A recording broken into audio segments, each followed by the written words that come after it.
O thou provider, O thou forgiver, a noble soul hath ascended unto the kingdom of reality and hastened from the mortal world of dust to the realm of everlasting glory.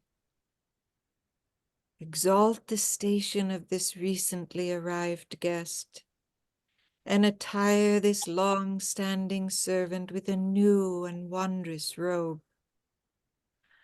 O thou peerless Lord, grant thy forgiveness and tender care, so that this soul may be admitted into the retreats of thy mysteries, and may become an intimate companion in the assemblage of splendors. Thou art the giver, the bestower, the ever-loving. Thou art the pardoner, the tender, the most powerful.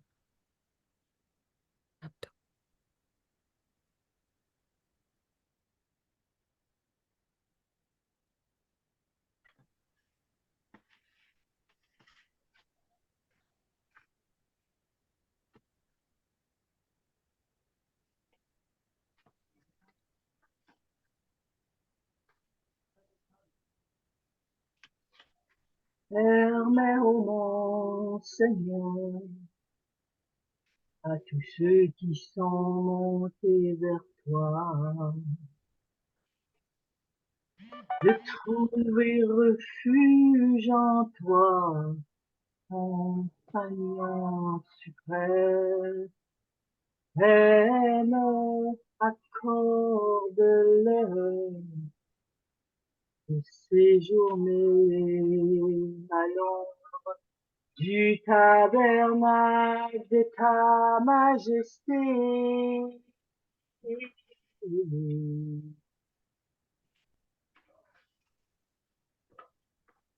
Et dans le sanctuaire de ta grâce,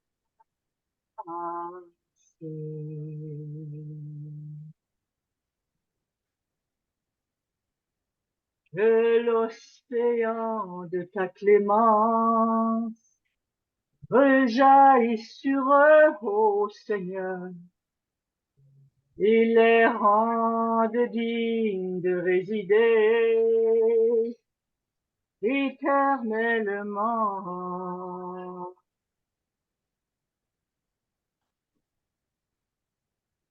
dans ton royaume céleste, sous ta domination suprême. Tu as le pouvoir d'agir selon ton désir.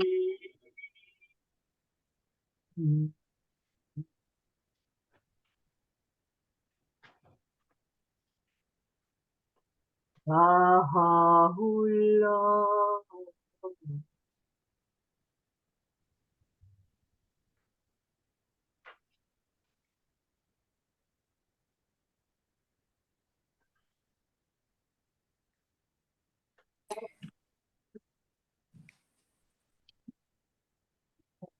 Dear Rosa, please go ahead.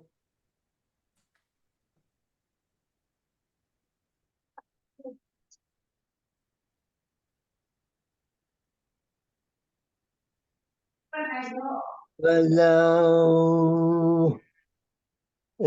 خدا بندگی میمانند این یاد عزیزم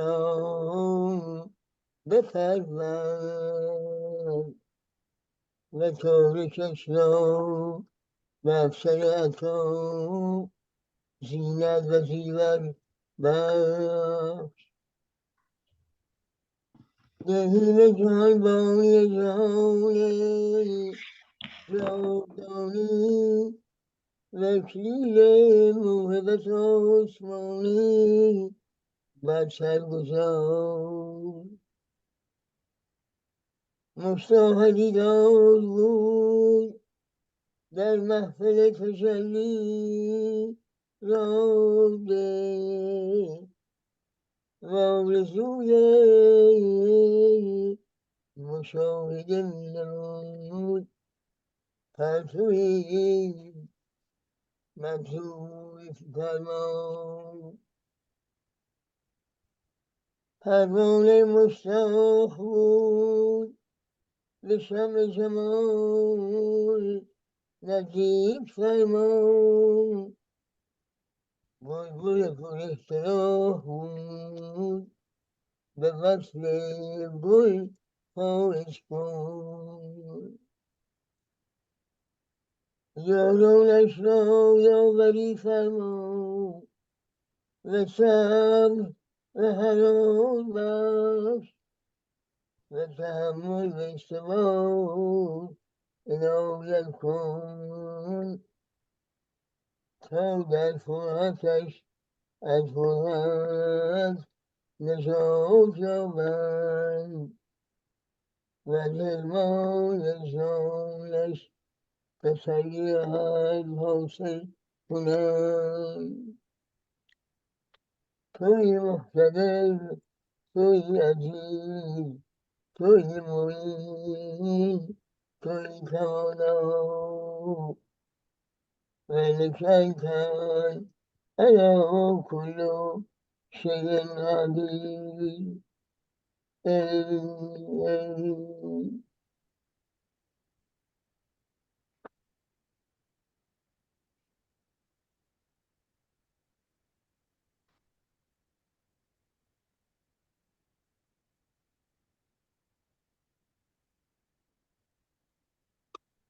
Can I say a prayer?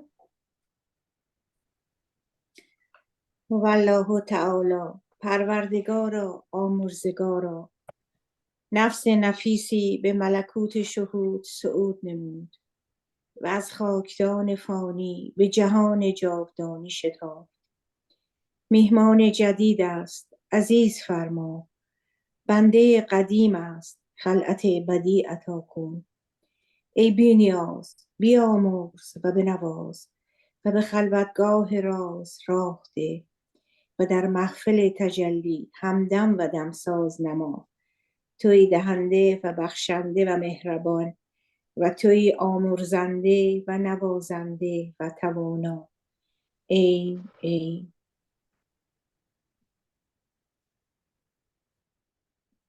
May I say a prayer for the departed in Filipino Please. dialect? O Diyos ko, sikang managpakawan kadagiti basbasol, manangited kadagiti sagsagot, manangikat kadagiti ananayen, pudno unay, idawat ko ken ka, apakawanem dagiti basbasol, dayto nang baybay iti pagananay na, nga nainlubungan, ket nagpangaton dita nainlangitan alubong. O ako, dalusam ida kadagiti naglabsingan da, ikatem dagiti ladladingit da, ken sukatam iti kinasipnget nga adda kadakwada, iti kinalawag. Bulusam ida makastrek itaminuyungan iti kinaragsak. Linisam ida iti kasudyan adanom. Ken ipalubos mo nga maimatangan da dagiti kinarangrang mo dita kangayedan nga bantay. Abdul Baha.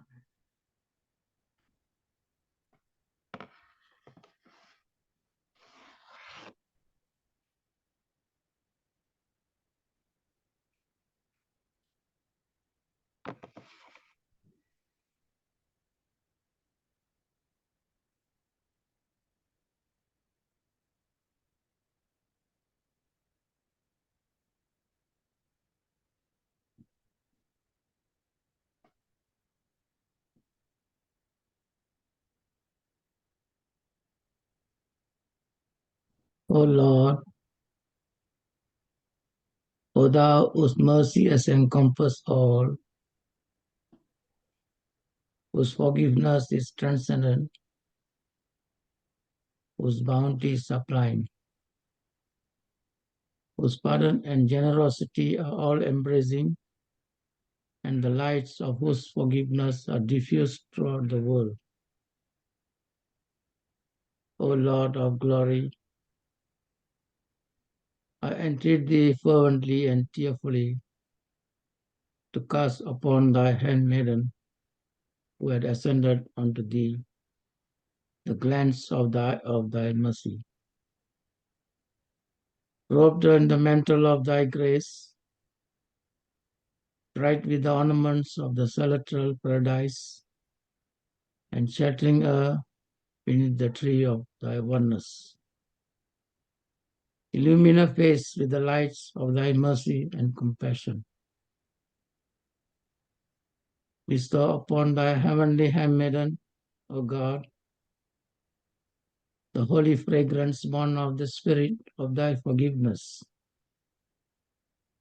Cause her to dwell in a blissful abode, heal her grief with the balm of thy reunion, and in accordance with thy will, grant her admission to thy holy paradise. Let the angels of thy loving kindness descend successfully upon her and shelter her beneath thy blessed tree. Thou art verily the ever forgiving, the most generous, the all bountiful. Abdul Baha. Saya say a prayer departed in Bahasa Malaysia. Mr. Leo, I've been waiting for you and Juliet. Please go ahead.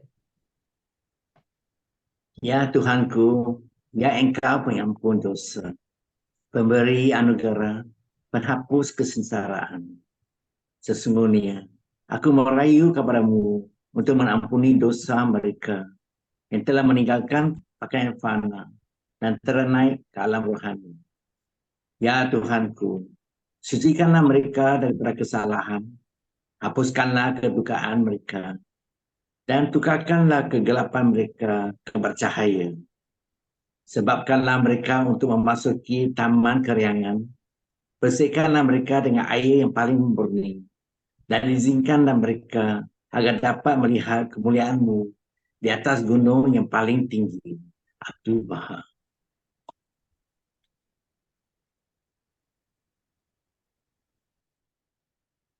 Thank you, Mr. Leo. I know it's early in the morning in Malaysia. Before I say something about my sister, Aniela, I just wanted to include this before we start the formal fireside. First and foremost, thank you for being here. It is a place to be inspired. It's a place to connect, and it's a place to see people of different parts of the world and know that we are all sisters and brothers.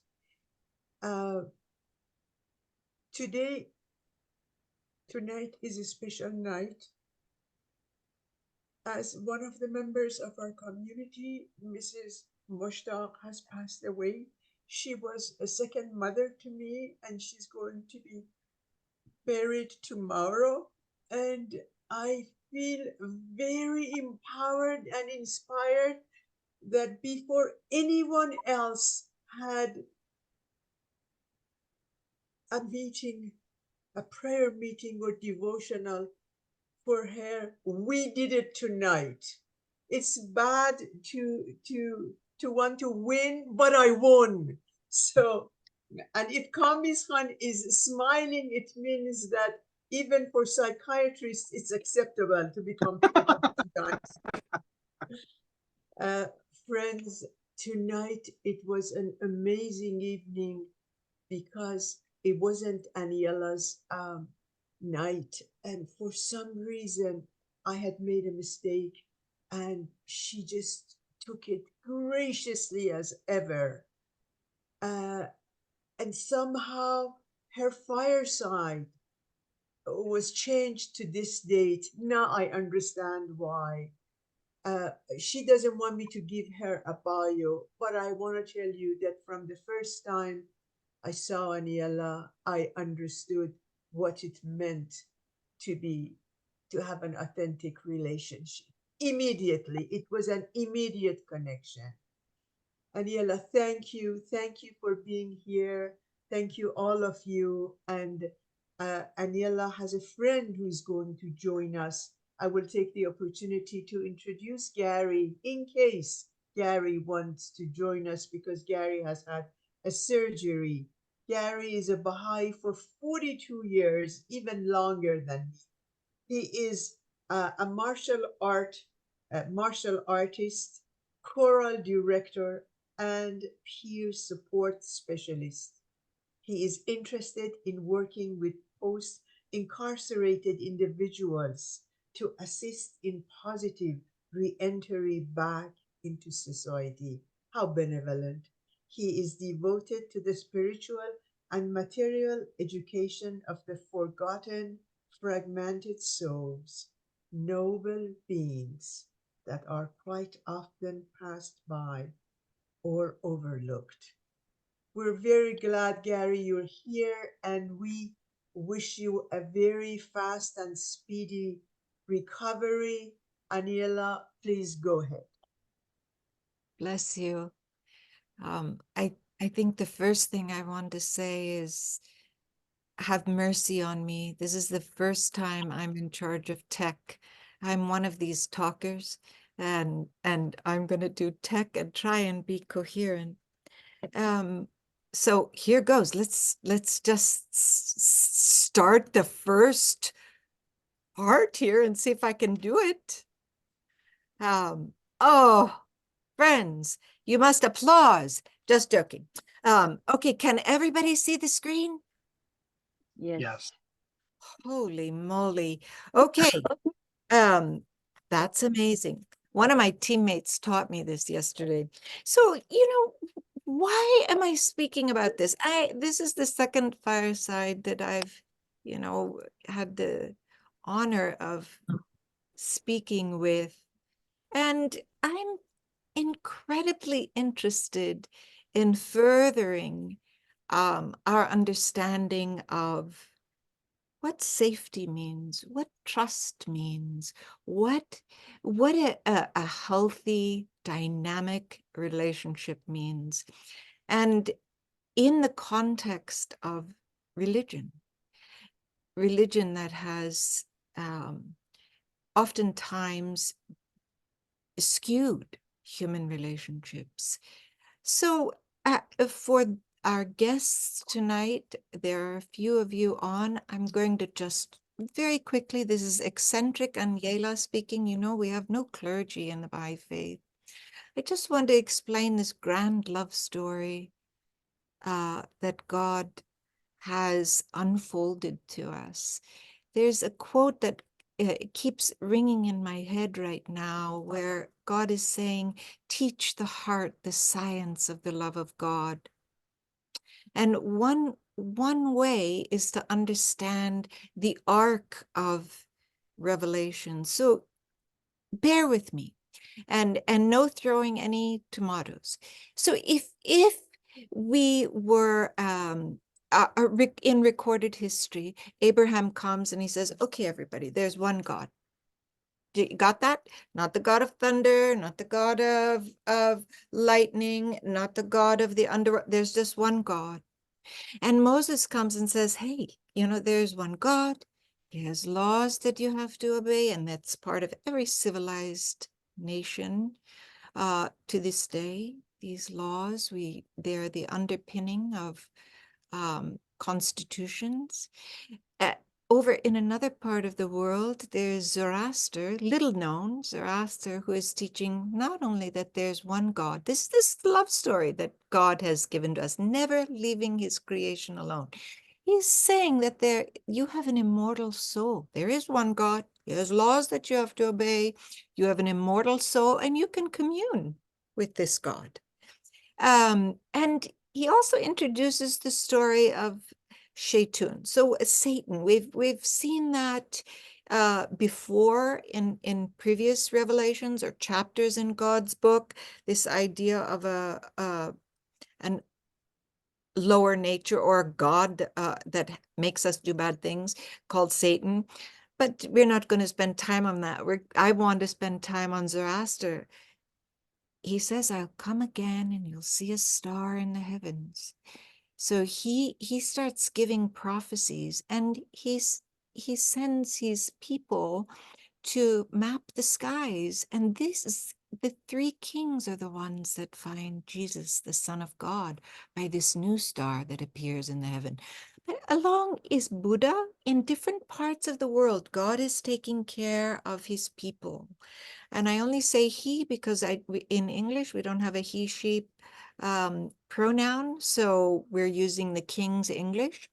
And Buddha says there's one God, that right action, meditation is a way to commune with God, right thinking. So we're being called with each, what we call these voices of God, manifestations of God, great teachers. They're raising the spiritual ante in our education. And so Jesus comes and he says, there's one God. He has laws that you have to obey. Yes, you do have an immortal soul. And now we're going to turn the other cheek. So he introduces this profound concept of love and sacrifice for this creator. Love and sacrifice that will be manifested in our relationships with one another. Prophet Muhammad comes and he says, yes, there's one God. He has laws that you must obey. Yes, you have an immortal soul. Yes, love and sacrifice. And the only way that I could really sum up the revelation or the chapter for Muhammad is the understanding that Muhammad is trying to teach us this discipline of submitting to the will of God. And the only way I can understand this, very simple, Aniela is very simple, is that we're either creating more chaos in the world or less chaos in the world. God asks us to create less chaos in the world. And so Muslims, in honor of this theme, they bow down 5 times a day to remember that God is the Almighty, God is the All-Forgiving. And then as a Baha'i comes Baha'u'llah. So Baha'u'llah says, you now understand there's one God. He's got laws that you must obey. You have an immortal soul that you must cultivate. You want to commune with this creator. Love and sacrifice, absolutely. Submitting to the will of God. And Baha'u'llah says, now you're going to take everything that you've learned and no more fighting about whose voice is better than the other, whose chapter is more important than the other. The theme of the Baha'i revelation is justice. And the only way to discern this powerful word is to understand that there's one God. There's one ever unfolding religion. There will always be voices and teachers from God, always. And that there's one race, it's the human race. We are one family. So then we get to building authentic relationships. If I am to understand this word, the most beloved in God's sight is justice, that it's actually the highest form of love right now, is justice in action. It means that I care about every human being in my human family. I care about Mother Earth. I care about living creatures. So I want to just play with this concept that we have a twofold moral purpose right now as noble creatures, which is a revolutionary idea because I was taught that I was born in sin. That's a misunderstanding. I now know I was born a noble creature and that every single human has a soul and is born noble. So this twofold moral purpose is this inner transformation that is happening as I apply the laws of God, as I interact with you, as you interact with me, and the transformation of society. We entered modernity without ethics, friends. We were adolescents. And now, with everything that we have learned in the last 150 years about our powers of inspiration, perhaps we will now apply the ethics of God to the things that we do, invent, create, but mostly we will learn how to have relationships that bring out the best in us. There is these concepts that I want us to consider that are very important. But first, I want to say that when we are building authentic, healthy relationships, the key to the crisis of identity that the world is in right now, and its crisis is that it doesn't understand we are one human family. That's what it boils down to. Racism, inequality of women and men will be eradicated. This idea that science and religion are not in harmony, they actually are two wings of a bird, just like the masculine and feminine are two wings of a bird. And until we wrap our arms around those two very important principles, the bird of humanity can't fly. And religious disputes will be quieted as you and I get to know each other, and we're no longer fighting about who's right or who's wrong. So what is these concepts that I want us to consider is that what is an intrinsic value and what is an extrinsic value? And are we competing for value? Who's right, who's wrong, and are we power seeking? So what does intrinsic mean? It is intrinsic, is naturally belonging to a thing. We are all noble creations of God. So intrinsic value for me would be acquiring trustworthiness. I want you to trust me. I want to trust you. I want patience. I want mercy. I want kindness. These are names of God. God is the all-merciful. God is the all-knowing. God is the all-patient, the all-forgiving. So I place value on these things, and I am working this twofold moral purpose, my own inner capacity to manifest these values in life, but I actually don't know how I'm doing unless it's in relationship with you. Which is why we go back to this building of authentic relationships.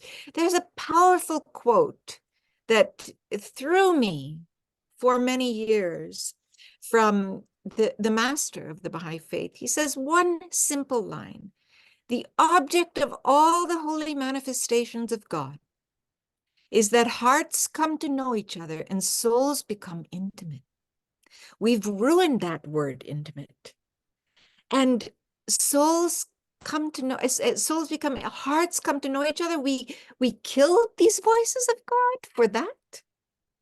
So there is scientific studies that say, and I'm a social scientist at heart.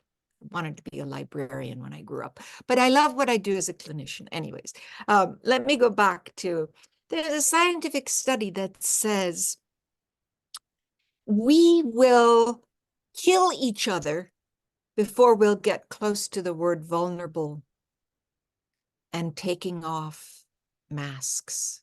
We don't want anybody near. So you can see all of these wars that are going on because they won't sit down in their pajamas and just talk it out.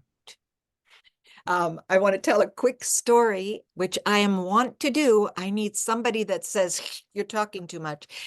That I just learned these matriarchal tribes in Africa, indigenous tribes of Canada and North America, really, before they would allow war between tribes, these matriarchal chiefs would bring their tribes together and they would dance out their dysregulation.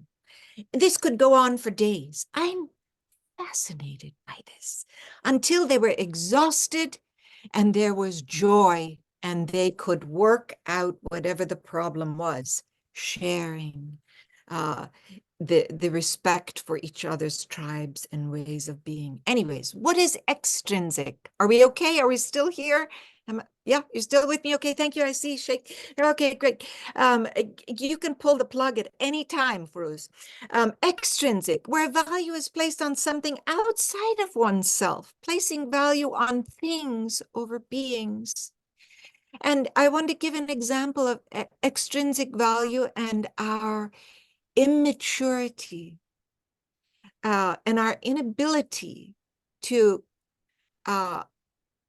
one, I am using right now a technology, you are using a technology that requires a mineral from a village in Congo that kills children. It is mined. And had Apple or the creators of this technology gone to this village thinking, this is my family, I need this mineral, gone to this village and said, you know, we just need this cobalt, we need to mine it. Do you mind if we kill your children?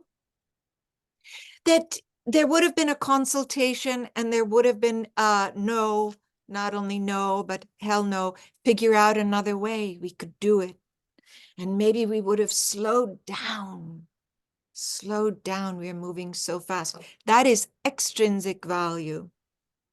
So would somebody, Gary, would you read this if you can, Gary?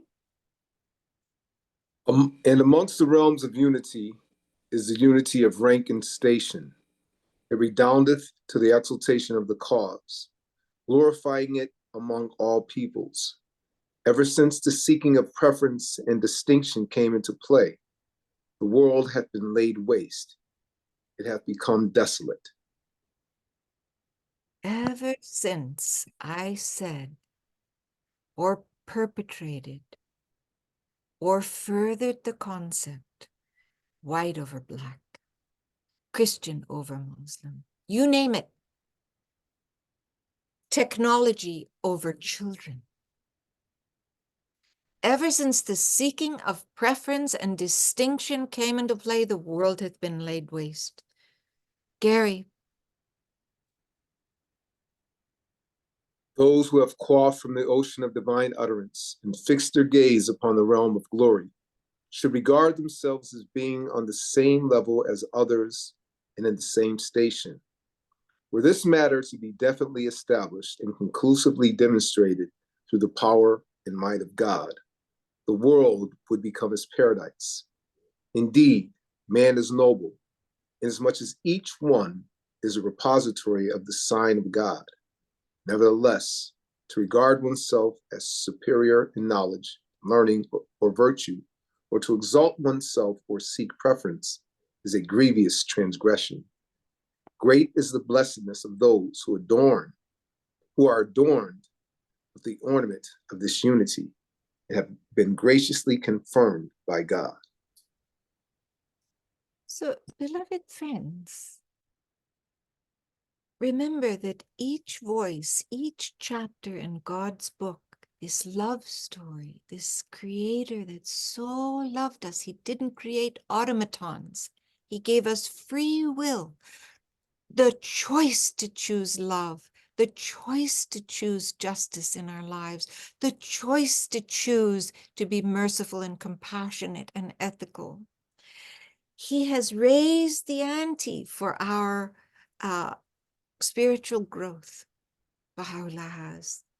And so one of them is that we are noble, child or adult.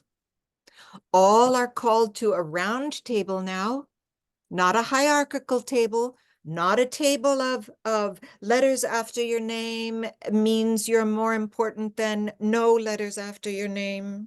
For God's sake, your names are made of letters. So this seeking of preference, grievous transgression, it's forbidden because the oneness of humanity and this beautiful word justice cannot emerge if we have that in mind. And so this quote is so so important. Would somebody else like to read? And we give Gary just Sarah, could you read if you're Sarah Moani? If not, Combis, whoever can unmute. Sure, I can read. Go ahead, Sarah. Okay. The relationships that bind them are undergoing a profound transformation, bringing into the realm of existence civilization building powers which can only be released through conformity with his decree. One more time. The relationships that bind them are undergoing a profound transformation, bringing into the realm of existence civilization building powers which can only be released through the conformity with his decree.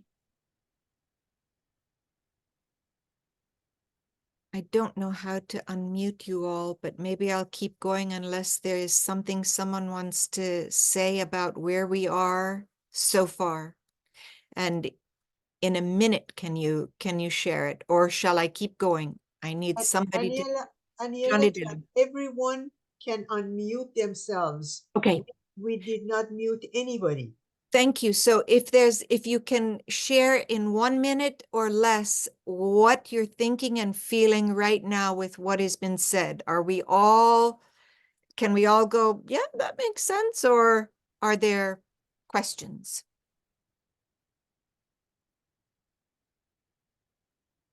I can't see you, so you're going to have to be brave and unmute and share. If not, we keep going. Aniela, you asked me to tell you about the chat, so I'm telling you that Linda in Michigan is very happy that there's a psychiatrist here for our evening of therapy. Oh, thank you. Thank you. Yes. And Quanta thanks you for mentioning the enslaved children in Congo. John, yes, we are committed to the oneness, the vision of the oneness of humanity being a reality. The key, dear friends, is it happens between you and I. It happens in these little spaces, and then it burgeons with more and more trust. So the key to understanding human dynamics, we have to understand that no two inner models are the same. What I think and what you think are two different things, and that's okay. No one has access to what I'm thinking but me, right? And inner models contain both self-generated distortions and other-generated distortions. What do I mean by that? If Gary, his whole life, was told he was less than, if the children of Congo, his whole life, their whole lives, told that they're less than, this is an other-generated distortion. It is forbidden. And it behooves the whoever is in a perceived power to be the upholders of the oppressed. Justice demands it.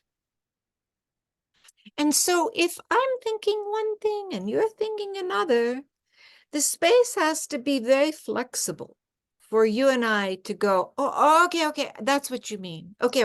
We're not going to bring out our spears. We're going to figure out how to get to the next place in our relationship. And the only way to perfect our inner model is through a powerful precept in the faith, which is the will to truth. We are called upon to investigate truth ourselves. So no longer can we inherit our parents' religion. No longer, if I have been taught a certain thing, this just came to mind, forgive me. Oh, those Israelis are terrible. Oh no, those Palestinians don't. Oh no, those people on the other side of no, we don't commune with them. We don't talk with them. Oh no, we don't go to that church because they believe that. No, I am charged with seeking out truth. Is this actually an other generated distortion that is going to cause more chaos in the world and I'm going to contribute to it? Or am I beholden to a God who wants his creation to move forward with this vision of oneness? I need another reader, please.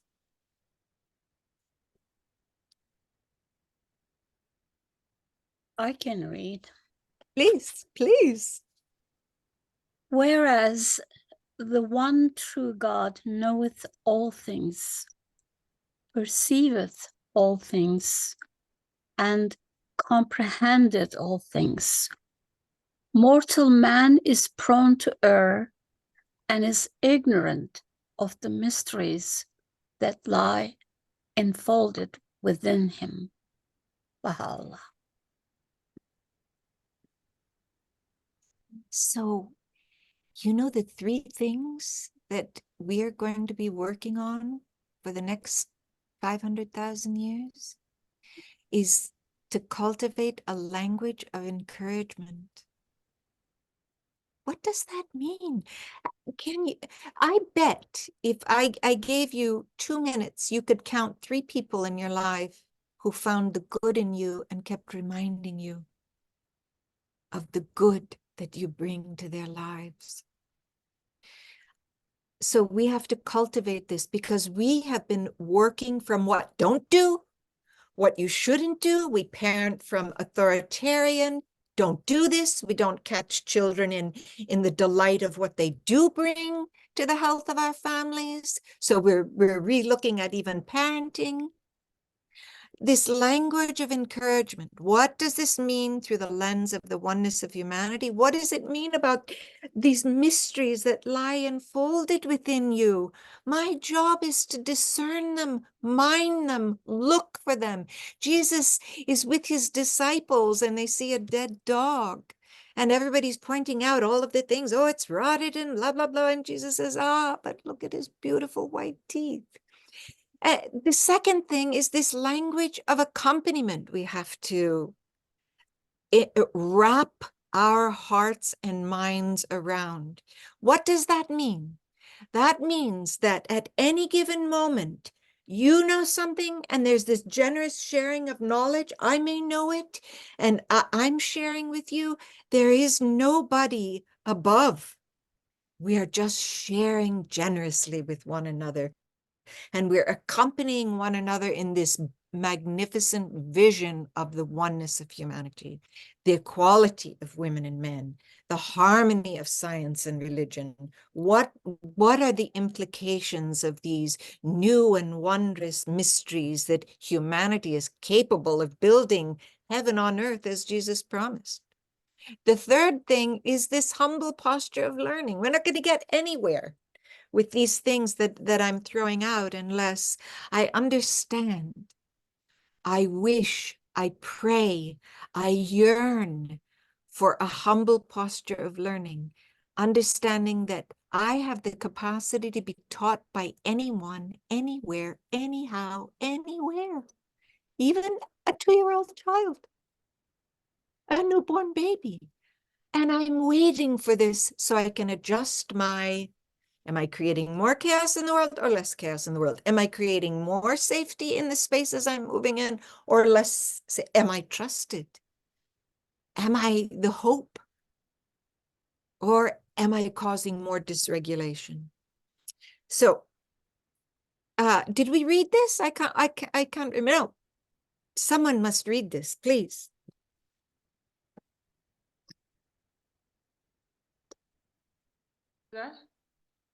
Each must see with his own eyes, hear with his own ears, and investigate the truth himself, in order that he may follow the truth instead of blind acquiescence and imitation of ancestral beliefs. In 1 minute, anybody have a comment on that? Please be brave. All I hear is my own voice and I'm like, ow. I say something. I think it's profound that God is giving us the freedom of choice in terms of investigating the truth. How much love that is, that we are allowed to choose to investigate it for ourselves. Thank you. Thank you. Another reader. Gary, how are you doing? Gary's my teammate. Oh, I can read one if you I'm want. good. Oh, Okay. Okay, go ahead, Gibby. okay. And come out of doubt into certitude, and turn from the darkness of illusion to the guiding light of the fear of God. His inner eyes will open, and he will privily, pardon me? Privily. Converse with his beloved. He will set ajar the gate of truth and piety. So we're promised, if we will set aside these prejudices, these distortions of human reality, these distortions of ancestral beliefs, these blind imitations, that we will come out of doubt into certitude, turn from the darkness of illusion to the guiding light of the fear of God. One of the definitions of the fear of God is awe. Quanta just gave us that. Could you feel as she was talking that God gave us this choice, this awe? That's how loved we are. And with our inner eyes, we will open, and God will privily converse. We will privily converse with the beloved God. Privately, this inspiration will be a torrent if we will open ourselves to this. And yes. I'd like to comment on that. And can you go back to that? Yes, sir. Yes, sir. Because I know how. Yes. And that's the piece, you know, just to make it plain, to come out of the doubt of certitude. What is that? That's everything that the world said that I was or was not. The illusions of what it was I had to be, but then turning to God. And God whispered to me that I'm noble. The world said I wasn't. God said I was. And so striving to be pleasing unto man, I always failed. Striving to be pleasing unto God, knowing what he created me, is what I strive to do. So that is the piece. That's that turn coming out of doubt, because the world casts so much doubt. And we always try to be a part of what's new. There's someone right now constructing something for somebody to purchase, to make them feel as though there's something, that they're a part of something. But we have everything we need already inside of us. The abode of God is a heart. So everything we need is therein. So when you said that, I just wanted to speak because I know that pivotal point of turn. Because I tried to be appeasing to the world. I tried to lie, but conditions, environment, experiences didn't allow me. Trauma didn't allow me to see that. But in the midst of the darkest place is where God whispered. And so since God said that I'm created noble, that's who I strive to be pleasing unto, no longer man. And those gifts of love, forgiveness, kindness, and all those attributes, they don't belong to me. So who am I to choose to who I distribute them to? It's for everyone, every noble being that is a creation of God. Oh, don't leave, Gary. God bless you. See why he's my teammate, friend? You want to read the next one, Gary?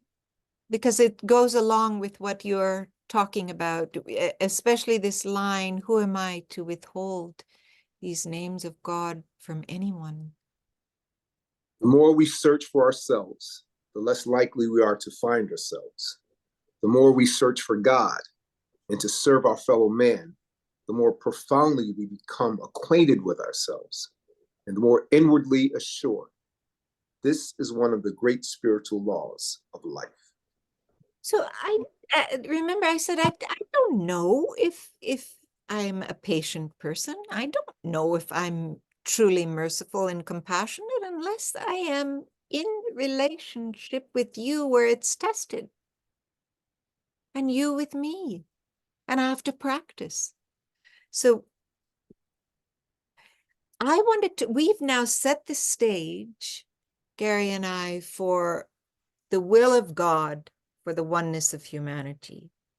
And there are just a couple of should nots that I think we need to be very mindful of. Because friends, the key to building restorative justice where every human being feels cherished is to be trusted, to be the hope, and to be able to build spaces where we can come to know each other. Hearts come to know each other and souls become intimate. So interpersonal conflicts result from an inauthentic model of reality. And so often wounds are talking, or distortions of reality are talking to each other, not spiritual beings, our higher selves. And we want to keep moving. It doesn't mean that we aren't going to make mistakes. I am the clumsiest. We are learning a dance that will require an elegance of the soul that we just haven't seen before. So this conflict will often happen if we fail to look within and we focus on the shortcomings of others. Remember, I said we're learning a language of encouragement and accompaniment. My business is not to plow your row. My business is to see the fruits in your row and go, yes, yes. We don't try to see things from others' perspectives. So the space is not safe if I can't hear another person. And sometimes wound speaks so loud that we judge it as something against us. And we judge it as, oh, yeah, that's toxic. Oh, that is really the word of the day, toxic. I'm asking for a bit more bravery. And what is the difference between, because there are toxic qualities that we bring that maybe aren't so good for us. And so I'm not saying we don't protect ourselves. That's why Combis is here. He's gonna, he can mute me. Anyways, we fail to see the possibilities of growth within ourselves can be an inauthentic model of reality. And Gary gave a beautiful example. What if he decided he was just going to believe what the world told him? We try and instead of what God tells him.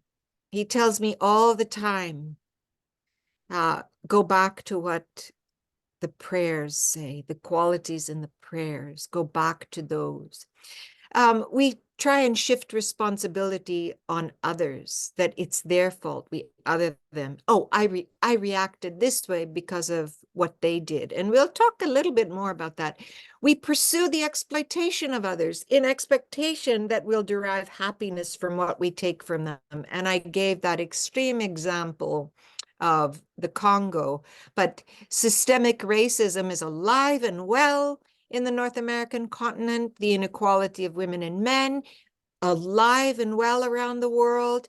And if I pursue the exploitation of others in expectation that I will derive happiness by being an oppressor, by what I take from them, I'm sorely confused.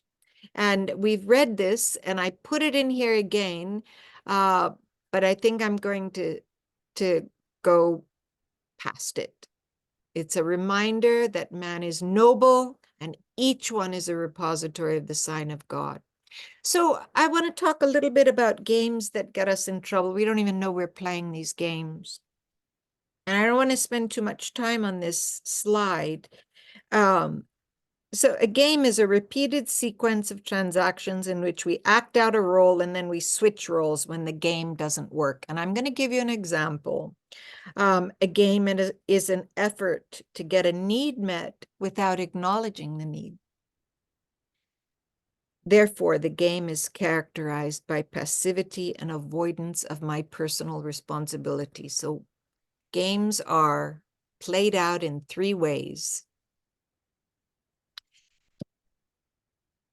The persecutor one who pursues with harassing or oppressive treatment to another. A rescuer, one who saves one from a distressing or dangerous situation. A victim, the person harmed or injured as a result of an inaction. So in their highest forms, there's no high form of being a persecutor. There are high forms of being a rescuer.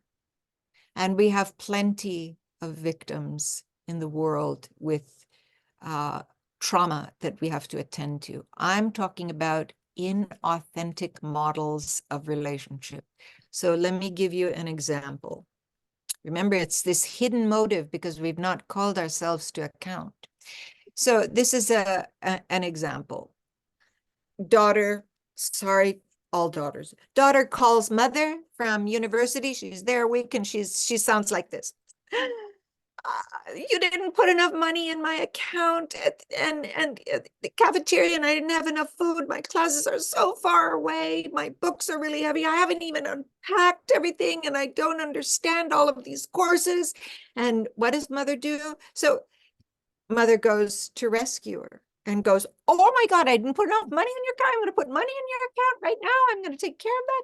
Oh, and the books are too heavy. Maybe I'll get you a cart so you can roll around. Oh, I'll come and help you unpack. So that you're, and daughter immediately switches and goes to persecutor, goes, what? You're going to come? No, don't come here. You can't come here. Oh my God, what will everybody think? That's not, I just need you to put money in my account. And mother goes over here to victim and goes, I was just trying to help. You always pick on me and end up yelling at me, and I was just trying to help. That is a hidden game and an inauthentic model of relating to each other. This is what it might sound like in health. Daughter is allowed to have her feelings. But let's look at what it might sound like as we're moving through more truth. And that's the will to truth and to seek understanding of where each other are. So daughter, oh my God, you didn't put enough money in my account. I was hungry. These books are too heavy. I haven't even unpacked the boxes. The professors are hard. And mother goes, oh, I didn't put enough money. I'm going to take care of that right now and put money in your account. And you know, you haven't unpacked yet. That can be so hard, and finding all of your classes. And daughter, who needs to discharge, goes, there you go again with that active listening stuff. And mother goes, yeah, I know it's annoying. I know it's annoying. So mother has gotten off and, well, are you going to come up here and help me unpack? Because daughter still needs to discharge.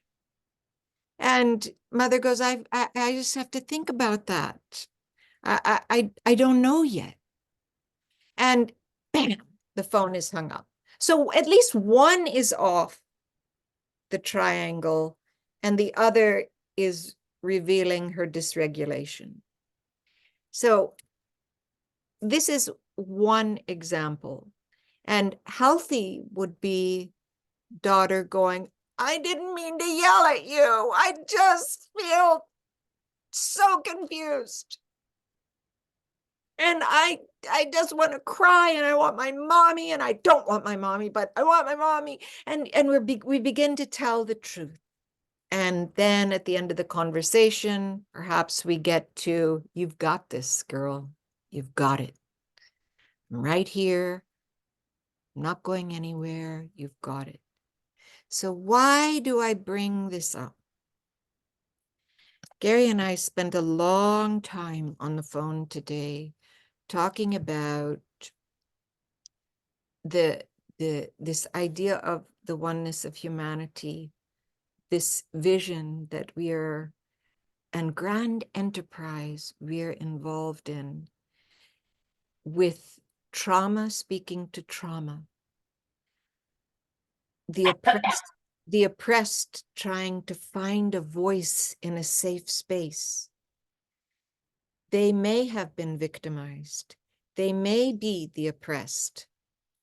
And my job, my practice would be to come and rescue rather than witness, support, prepare the space so that this soul can learn to hear themselves and I can learn how to adjust myself.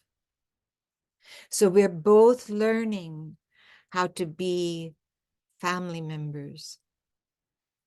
That is not an inauthentic model of a relationship. I need to get over myself as a white woman if I'm listening to a person of color who has suffered and suffered and suffered, and I want to take offense because maybe she's too loud, maybe he's too forceful, maybe he's, oh, that's so old school. Know that, been there. I'm not racist. All of these things that we do to shut people down. How will I show up? Gary, anything you want to say? I think that was the nice segue. How will I show up? Who am I showing up as? Am I a listener, or I'm the answer to everything for experiences that I probably only experienced through a book, a song, or a movie? But you know everything. But how can you know if you don't hear me? And it's not a dumping ground. It's just a thing of sharing truth. And yes, as unsettling as it may be, some have the options of walking away or not listening, but some don't have that option. And so to hear, to listen, is the prayer, the hope to move. Because again, our prayers, we can recite some beautiful prayers, some great quotes, but the prayer is nothing unless it's put into action.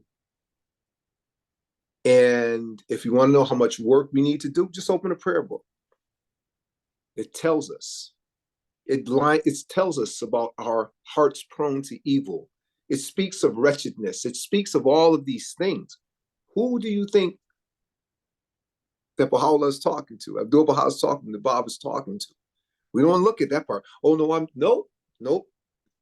You signed a card to do the work. We're striving to become.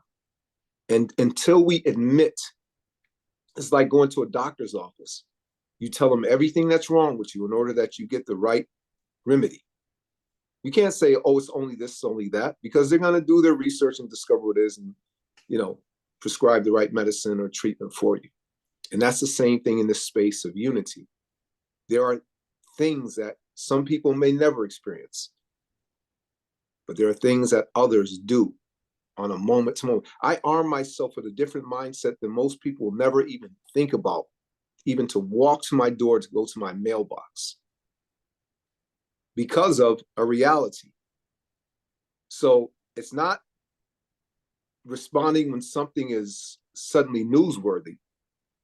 Those are the ones that were just caught on tape. But this is a reality of many, and that's just one thing. It's so many things. But to hear the wounded, and not to just but to take action. So what does prayer do for you? Well, it fuels me. What does hearing the hurt and the fragmented souls? It fuels me to do something to lessen their pain. I may not be able to see the end result of my labor, but I know my intention is to lessen that. So I don't have titles. I serve. I want to serve mankind. I never want to get anything in the way of me just looking past another's soul, because no matter what state they're in, that is a noble creation of God. And so my perspective and my interaction with them is on a whole nother level. Even those that are mean or whatever else I may frame them to be because of an action. But Abdul Baha says when someone gives you poison, to offer them honey. To strive to do those kind of things in those moments. It may not get the result because we want instant results. We want quick fix and say a one and done, but nope. You get that one passed, and then you're going to find another greater one and a greater one. And You know, as it says, you know, in the fires where we test the gold. And the longer the gold stays in the fire, the purer it becomes. So for every challenge, once life anchoring experience, woe is me moment, for me now it's a Ya Baha'u'llah, because it has me clinging to the hymn of Baha'u'llah. No matter what this world throws at me, they can never take away my faith. I love you. In order to get to that place where we can hear each other, this right here, this quality has to be omnipresent, my omnipresent goal. Would somebody read this, please? I will. Truthfulness is the foundation of all the virtues of the world of humanity. Without truthfulness, progress and success in all the worlds of God are impossible for a soul. When this holy attribute is established in man, all the divine qualities will also become realized. Thank you, Abdu'l-Baha. Yeah. Thank you, Abdul-Baha. So truthfulness woven through that virtue is humility, my capacity to hear you, my capacity to check myself, my capacity to make sure you're as safe as possible so I can hear. We can walk together. We can become close companions. The object of all the holy manifestations of God is that hearts come to know each other and souls become intimate. So the alternative and the move towards authenticity is to be truthful and ask for what we want. I just want you to listen to me right now, or I just really want to be held right now, or I just feel so terrible that I don't know what I want. We're telling the truth as best we can, and then the truth will shift according to the dialectic that's happening between people. And then maybe that wound that I'm coming into the room with is not going to be so loud anymore, because I have trusted people whose arms I can fall into. I'm asking for justice and reciprocity. This is huge, friends. We have whole peoples around the world screaming for justice. I just went down. I don't want to cause any trouble. Do I want to say that? Do I want to say that? Do I want to say that? Okay, I'm going to say it. I went down to the university where it's tent city youth. And I just asked, there was this one girl there. I asked her a question because she had the megaphone. And I said, I don't understand the Gaza-Israeli thing. I don't want to talk about that. But I want to know, where were you when 4 famines were hitting each other in Africa? Where were you when Muslims were being slaughtered? Where were you when Baha'is were being killed? Where were you? Do you just kind of pick and choose whatever is the flavor of the day? Because justice is a thing that happens day in and day out. And I said, and I'll just go, but do you have an answer? No answer. So it can't be, as Gary was saying, whatever is in vogue. This is an ongoing search for justice and reciprocity. I share, you share. I don't hold back. Refuse what you don't want. Please don't yell at me. Please don't talk down to me. Please just let me finish my sentence. I may be wrong, but please just have patience with me. I'm coming from a place of humanity. Be generous and give without fear of scarcity.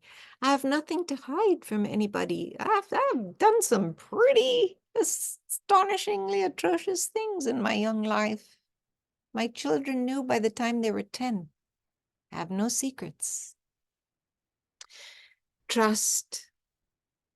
I'm going to try to trust. I'm going to work on trusting you, and I'm going to receive without fear of indebtedness. I'm going to be responsible, and I'm going to care for myself and you without fear of abandonment. Gary. Yes. And there's this part that I think is so crucial in this whole equation, is that it's okay that we stumble and fall around each other. That when we do make these mistakes, that I don't smear it all over you or beat you down with a mistake. No, I lovingly nurture you back to a place of understanding. We can agree to disagree, but I'm going to come up short sometimes. You're going to come up short sometimes. But let love be the cradle that we just nurture and love each other through. It's an action, but we're afraid to stumble. We're afraid to admit, I have suspicion based on my experience in life, but I can't go through this world with the suspicious mind because there's others that has showed love from places I didn't expect. So had I walked with the lens of suspicion, I would have never received that. And that's just going to come at me another way, but I just can't. I have to keep moving. Everything evolves. So the experience may be today this, and it could be something else tomorrow. But in him, let the trusting trust. But we have to be okay to stumble. And even when we stumble, to be able to say out loud, I made a mistake. I put my foot in my mouth. I did X, Y, and Z. But don't just hang me out to dry because of that error. No, let's love through. I used to say to my daughter, and I say to her, I say, there is no mistake you'll ever make in this world, in this life, that I will not love you through. And that's how that's what God does to us. No mistake we'll ever make that we're not loved and forgiven through. So why can't we extend that to our brothers and sisters? Not just the ones that sign the card, but humanity, because it's inclusive of all. So, again, to stumble, it's okay. We do it with our immediate families. We can have some sibling accounts right here where our siblings just did some things and we cut them off for a while, but they're back. So again, with that same love, so not just the DNA brothers and sisters, DNA, I mean, but humanity. So let's extend that same thing because we're one human family. So make your mistake and just know I'm going to be here to love you through it because I'm going to make mine. And I pray that you do the same for me. John, read this slide. Can I say I love you again? Gary, read this slide because this slide is what you just said. Can you see it? Yes. Not invested in drama. Ask, refuse, receive, give, care for yourself. Yeah. Thank you. So in conclusion, we cultivate this authentic togetherness by creating safety in which the truth can be spoken through consultation and compassion, respecting each other's right to choose their own paths, being a source of encouragement, setting proper limits. How we do that's pretty important because you can go back on the triangle if you're not careful. Encouraging personal responsibility. And I would say that that is an internal process between me and God. And then my beloved friends go, Aniela, you could have blah, blah, blah. And I'm like, thank you. Okay, got it. Don't want to do that again. Gary, would you read? In every face, he seeketh the beauty of the friend. In every country, he looketh for the beloved. He joineth every company, and seeketh fellowship with every soul, that happily in some mind he may uncover the secret of the friend, or in some face he may behold the beauty of the loved one. I am looking for the face of God in you, for the love of God in you. Wow. For some inspiration from God to get me down the road a little farther. How beautiful is this God, this love story. I just have to rise and open. I love this quote. Would somebody read this? This is the mantra I say every single day.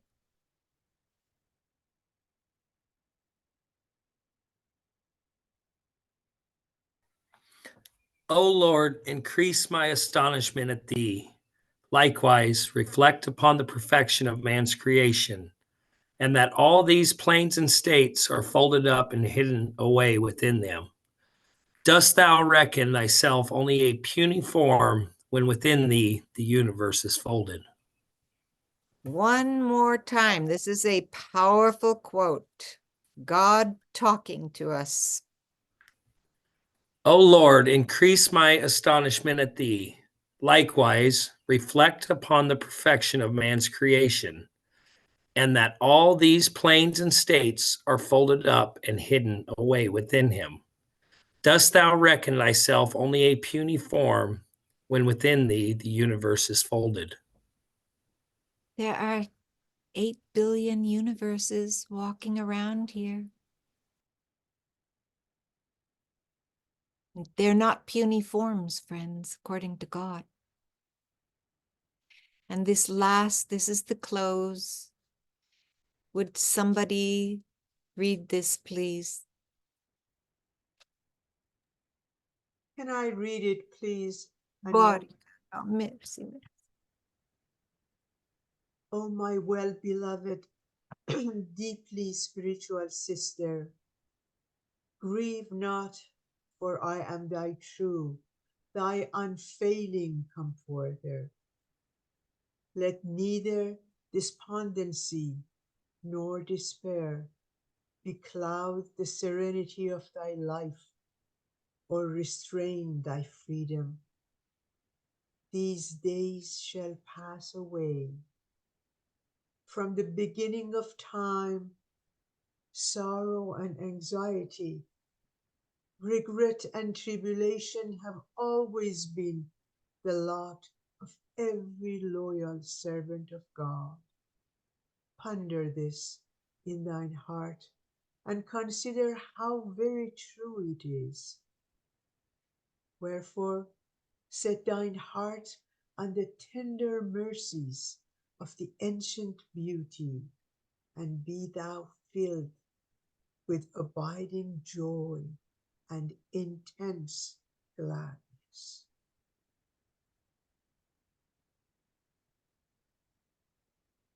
Last quote. Gary, my beloved. O ye friends of God, show ye an endeavor that all the nations and communities of the world, even the enemies, put their trust, assurance, and hope in you. That if a person falls into errors for 100,000 times, he may yet turn his face to you, hopeful that you will forgive his sins, for he must not become hopeless, neither grieved nor despondent. This is the conduct and manner of the people of Baha'i. This is the foundation of the most high pathway.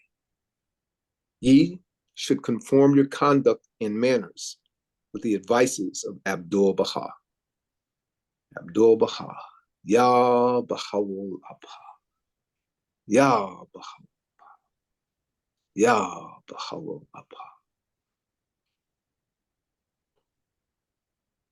Oh, dear friends. Okay, so now how do I got back to gallery. How are we doing? How are we doing? Can we unmute and quickly just share how you are. This was a lot.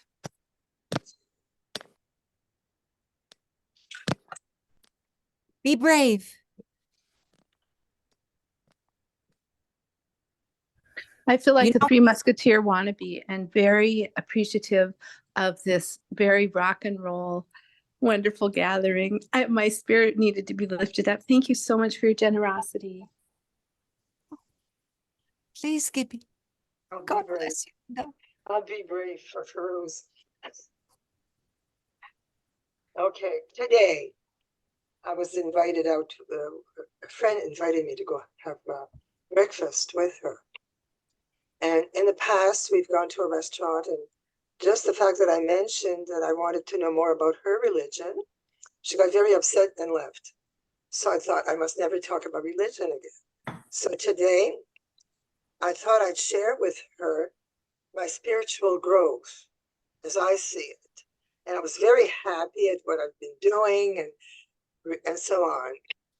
And then she was angry. And I said, what is it? She said, I was being disrespectful to her because what I had discovered is not what she has discovered as a Christian in the Bible. And truth is the truth, and it's the only place. So when people do that to me, that there's only one way, I don't know what else to do. And my intentions were really good today. I was feeling, I had more love for her. I felt our friendship was moving forward. So, and it seemed fine for almost 2 hours. But at the end, when we were leaving, and they'll look, and I had been disrespectful, and she used some other words, and I couldn't respond. I don't know what to say. So what do you do when you try so hard and the other person is not understanding you? You talk about the stars. You talk about plants. You talk about you what? know, you talk about the stars. You talk about plants. You say thank you. You know, I learned something a long time ago, a technique, because I'm in a lot of controversial settings. And simply by saying thank you, and I have to mean it or it won't land, could diffuse whatever the dissonance is. And this is somebody that she's clearly setting a boundary with you. That's just my take. And it's not going to be what you hope for it to be. So you meet her where she is. And if you get a little joy together, you've won.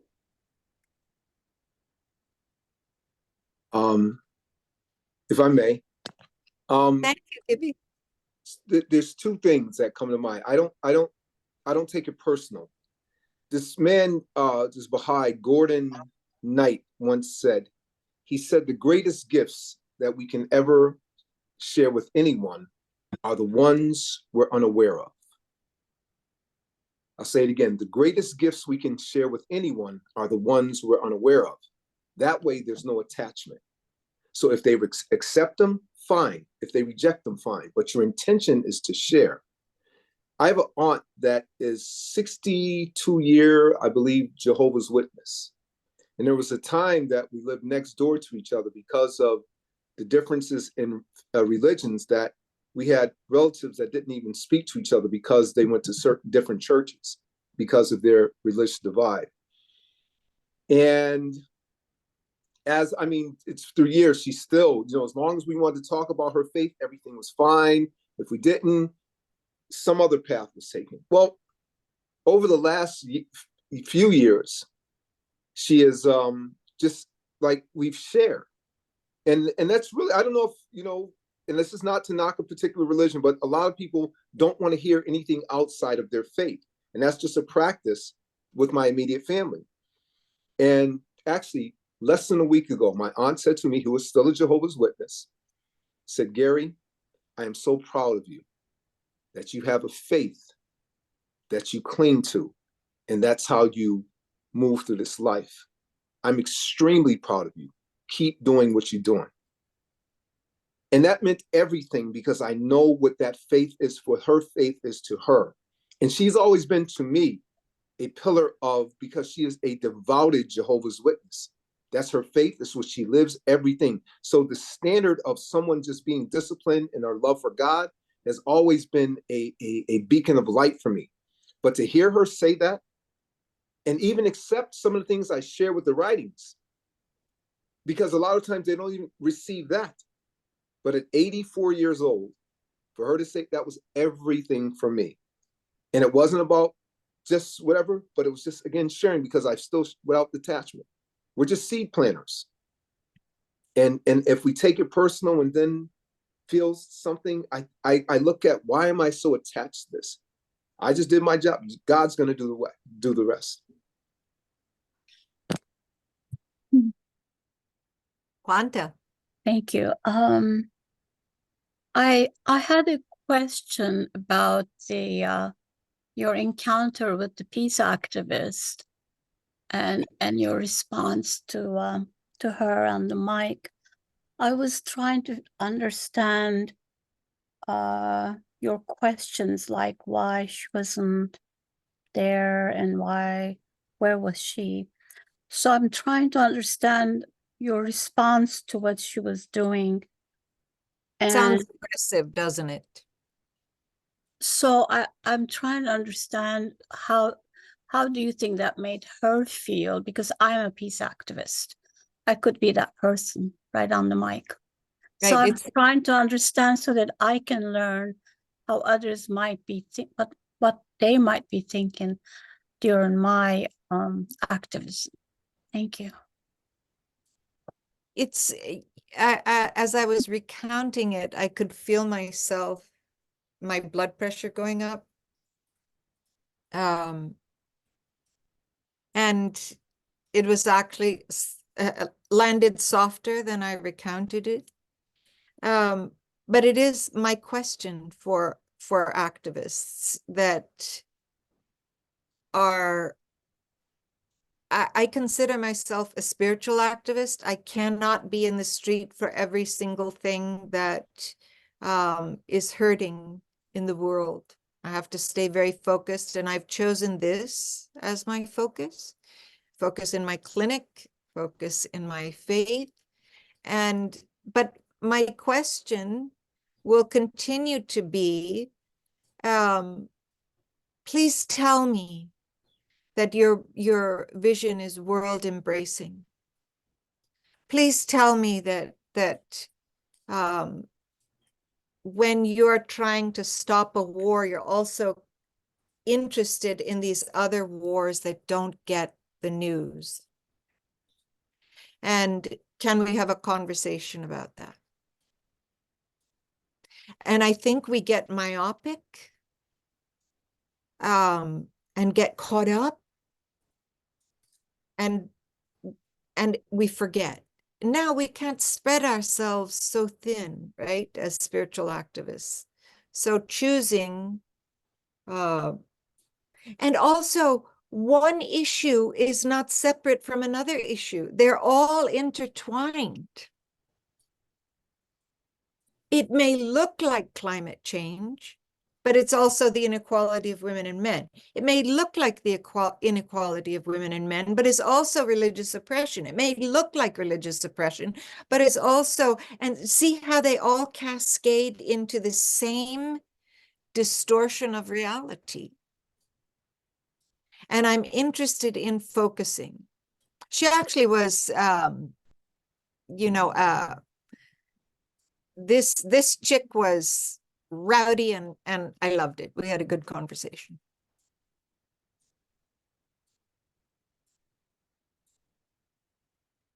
It's really, I need a beard, Combies. Yeah. I can't hear you. Mehran. You can have mine. Thank you.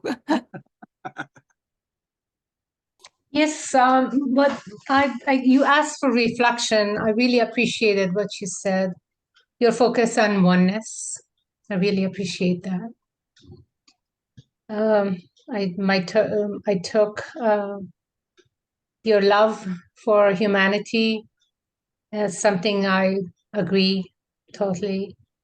I also wanted to say my thank you to Gary because there was when Barbara Talley did the session on fasting and prayers, one of the things that Gary brought to the table was saying Allah Abha 9 times before prayers. And that has stuck with me. And every time I say Allah Abha, I think of Gary. And so I'm praying for you too, Gary, every time I'm praying. So the other thing I really appreciated from what you said, Aniela, is something that I think God lost in translation. And that is when you were loving on Gary by calling him Johnny John. Johnny John, which means soul of my soul. So Gary, she was calling you soul of my soul. It was a very endearing and loving, and I really appreciated it. Thank you very much. And that's, I always remember a few things from these sessions, and they always stick with me. So thank you very much. And to speak on that, you talk about an authentic relationship building and how this has progressed into that, and Jane, and I mean, just there's it's from being, to be able to stumble, to know the intention, to just love through everything. It's real. I see names throughout this that, again, in every space, because of the intention. And, you know, I see Hoda in here. I see Mweke in here. I mean, there's so many faces that, Nasan, I mean, everyone, it's from a space of just showing up in being, minus all the other stuff, but knowing the love of God, the intention to serve. This is where these intimate relationships are developed, minus the titles, minus everything else. But just we know the carpet is love. And so thank you, because she is a part of my soul as well. As everyone in this space, because I know the intention of even showing up tonight. We could have been doing everything, but we're here. Whatever got us here, these different experiences, we're here. We signed a card to make a difference in humanity. So I can say from my heart of hearts that I love everyone in this space without having to frame it in some other way that Hollywood or some song tells me what love is. I know what love is. It's in the space that I'm in right now.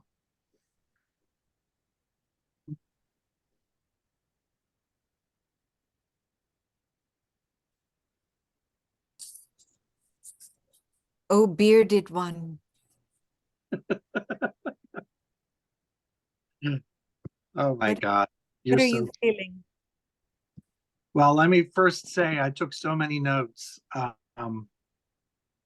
have a pad here and I took about 5 pages of notes. So thank you for that. Because now I will carry it around for the next several days and sort of rework it and rewrite it and see how it fits and how it applies to this part of my life and that. So I'm very, very grateful for what you have given to be reflected on.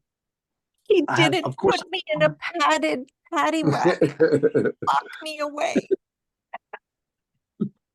Not in the least. There were so many thoughts that came to my mind, but one of the things that came over and over again was remembering some of the earliest lessons I learned about when I wanted to be someone who knew how to teach the faith and how to be a good Baha'i and how to be a good friend. I learned a couple of very basic lessons.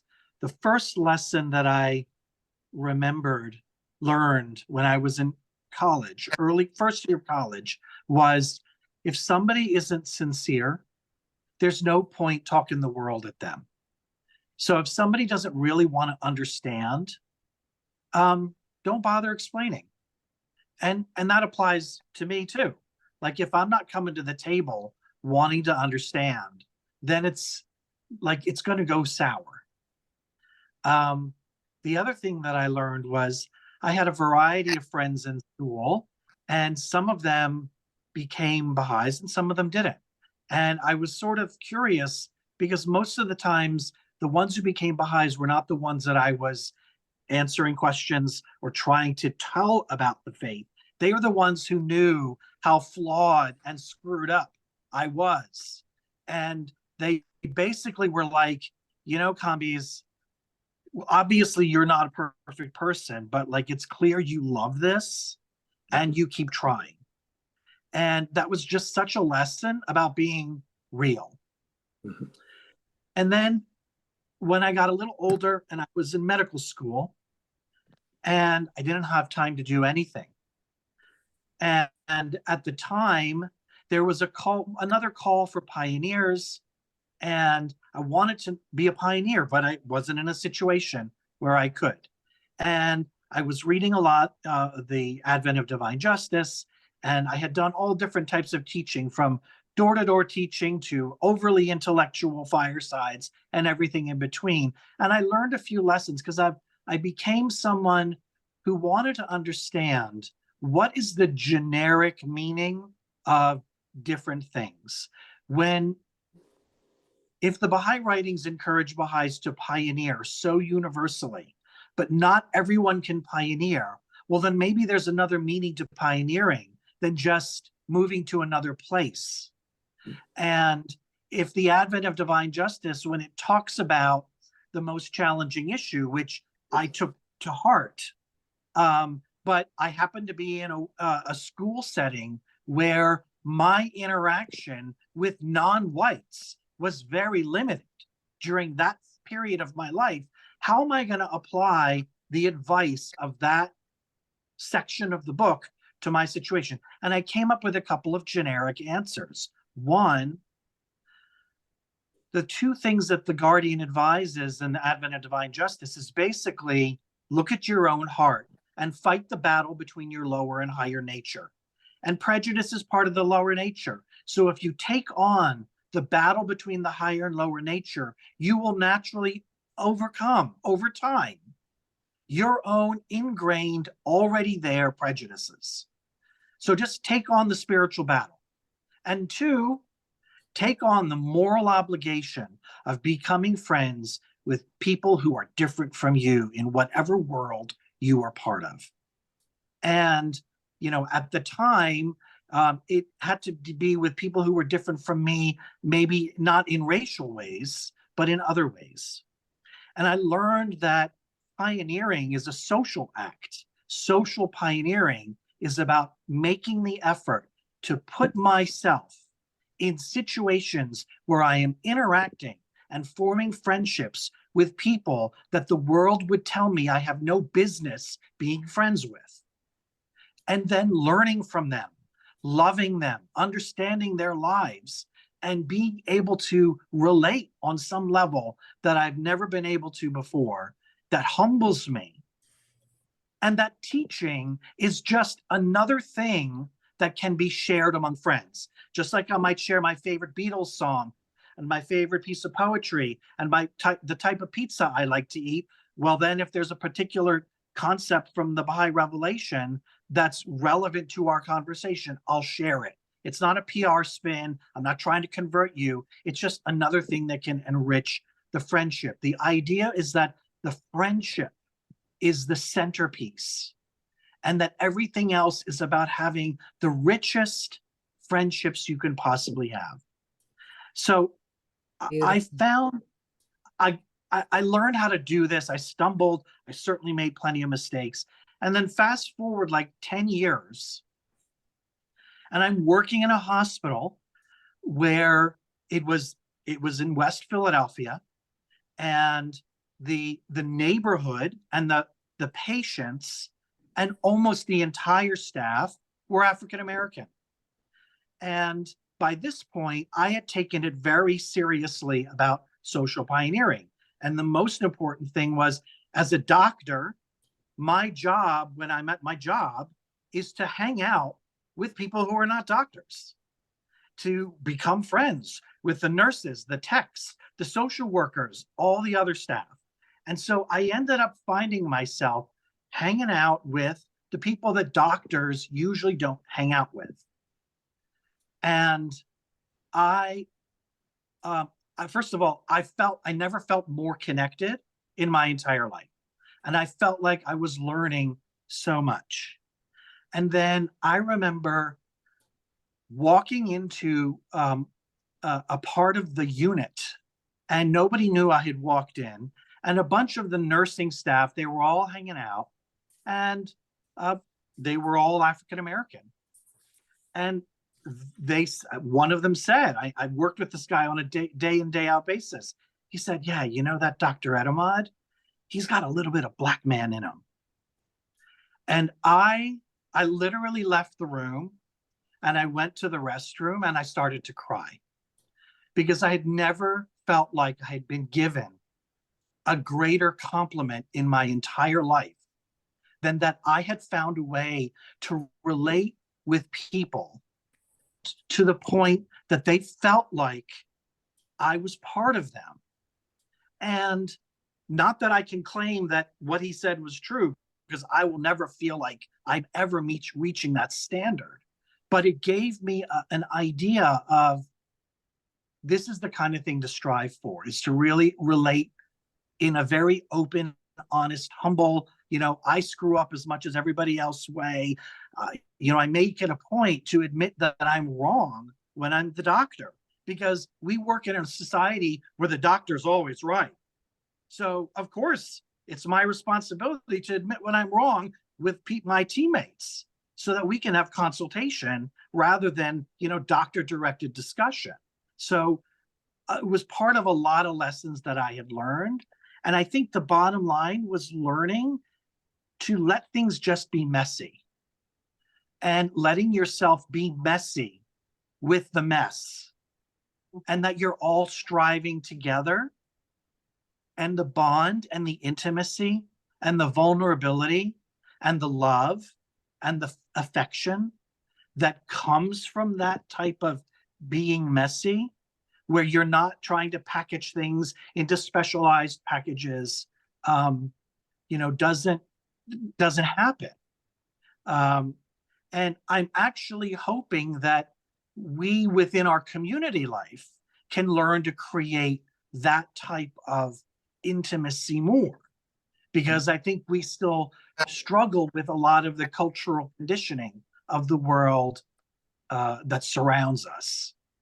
So anyway, that was just sort of the recurring theme that came up with everything that you could have done this taught. whole fireside by just saying, let it be messy. No.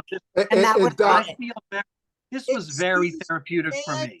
Doc, I want to say this to you, Doc. May I say something, Gary? Excuse me. Two things I wanted to say.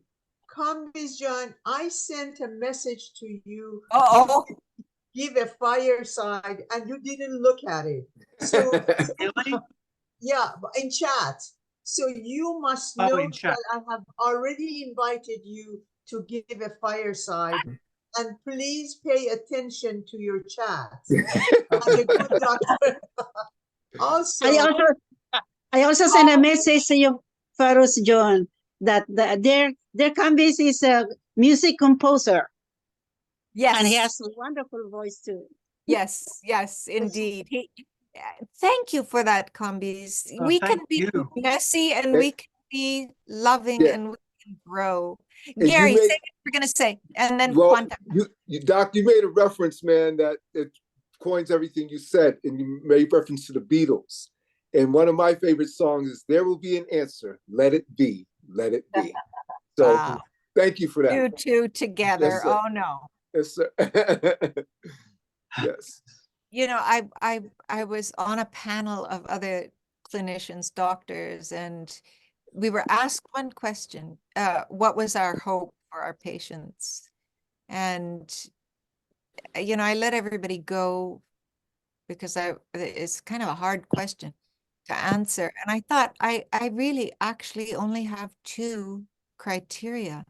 One is that they are the trusted ones in the space, and that they're the hope in their spaces. That was it. For me, that is that is the most magnificent starting point for a soul. Quanta, thank you for your patience. Please, what will you share? Thank you.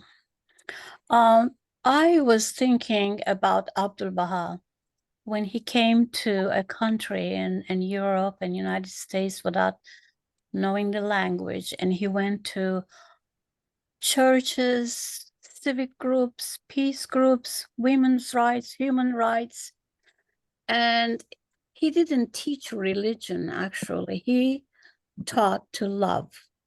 He taught to connect. He taught to understand. And he showed them the things that he thought. So while it is nice for us to learn from one another, but ultimately, I always think about how Abdul Baha, because he said, look at me, follow me, be as I am. He didn't say, look at each other and follow each other and try to be like each other. He said, look at me, follow me, and be as I am. So when I try to do that, then I follow my heart and I share the faith in all my activities. I consider myself a virtual global pioneer because every day I meet hundreds of people with whom I can share quotes in the chat and give them links to the Baha'i faith. So we can Say that again. Say that again. That's so beautiful. Say you're a global virtual pioneer in the world. Wow. Thank you so much. Thank you. Thank you. Oh, Allah. You're right. The focus, I hope, was on the writings and the dictates and precepts that this beautiful faith has given to us so that we can keep moving in this upward trajectory of love and hope and justice. Thank you for that reminder, Kanta. There's a quote in the chat. Hodajun, would you read it?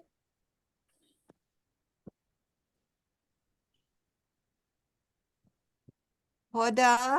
Where is that button when you want it? I know.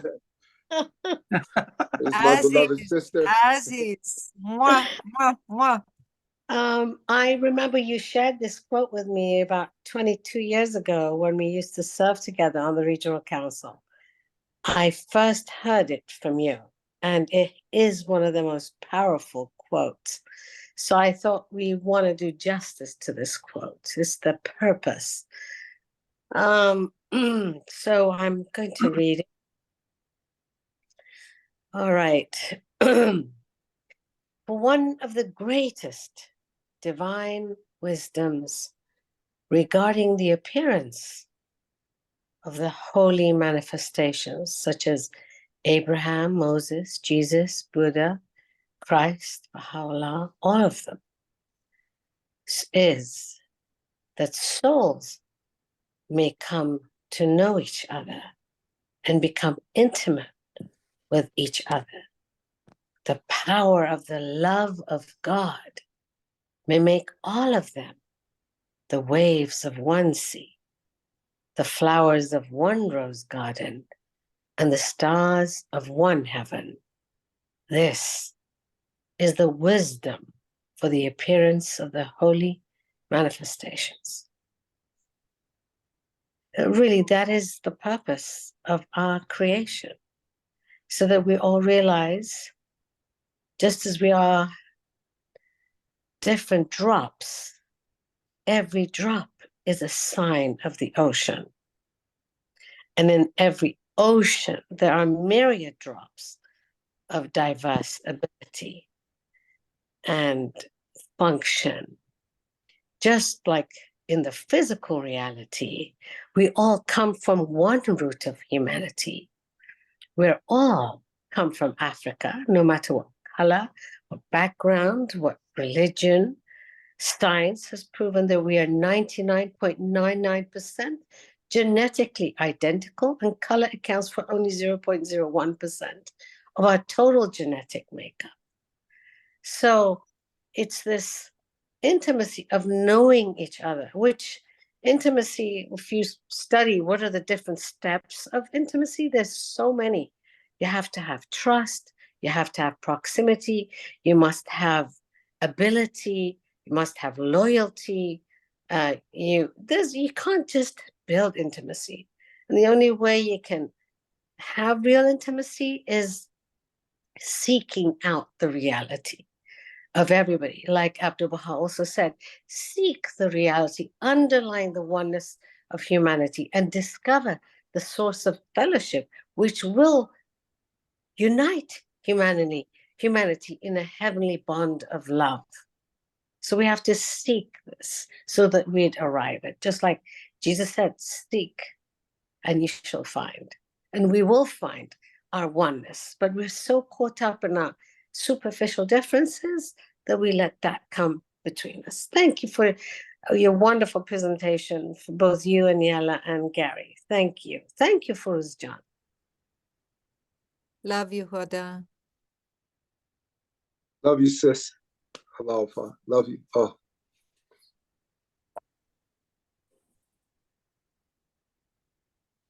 How are we feeling? I hope ennobled and hopeful. Lighthearted. Yabaha. Unmute. One word. Unmute. One word. I feel that I need to practice humility much more than I have, because I'm being triggered all over the place. You'll say things. I said, I've tried that. I've tried that. I've tried that. So humility is what I need to work on. Thank you. Ego. Right with you. We're together. What about PhD? Patience, humility, and detachment, I think. Is that right? How are you feeling? Linnea. Yeah. That was absolutely wonderful, guys. Like really, really good. Thank you.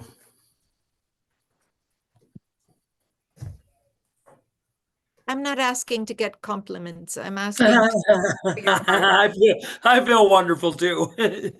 Very uplifted. Very. I feel hopeful and less worried. Yeah. Yeah. Sweetheart. And inadequate always will be there, but because I am never going to be adequate in terms of trying the objective to meet God's expectations, but then he has better expectations than I do. So yeah, I'm doing okay. But thank you for having this and thank you for asking. So I have to say this because when I hear a heart that speaks that, it shifts. God knows your capacity. Stop measuring, because that mindset comes from something man's imposed on us. God knows you're more than enough. Just serve, just be. God knows. God knows. You're noble. God gave you that. Just be. Just be. I think of the word community because we hear the term our Baha'i community, this community, that, but I don't always feel it when I leave a space. And I absolutely feel it through every part of this tonight. Safe. And meeting new people. Mm-hmm. And sharing you. I invited Linda and Timra and others on, and it was exciting that they got to meet my friends. Yes. Aniela, you mentioned 3 things that people have said in our life to encourage us. I loved that because the ideas just popped.